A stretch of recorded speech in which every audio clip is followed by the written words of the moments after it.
Hey guys, I thought I'd do a quick follow-up with you on my table saw injury and show you the aftermath, I guess.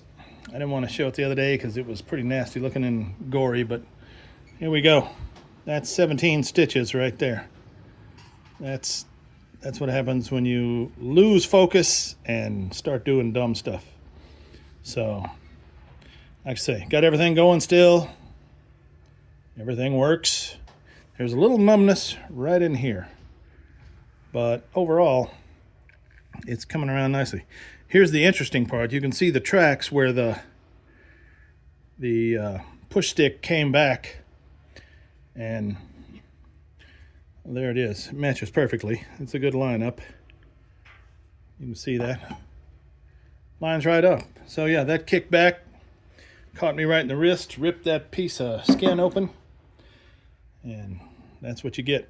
I'm about to go wrap it back up and have it covered and put the ointment and the occlusive bandage on it all week. Taking my antibiotics, and it's looking better. Itches like the devil. Got a little soreness to it and some bruising, you can see right in there. Well, that thing goes way around there too. But yeah, so I'm doing good.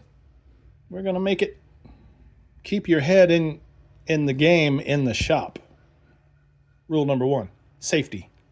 Think about what you're doing. If it doesn't feel good, if your gut says that's a dumb idea, you probably should listen.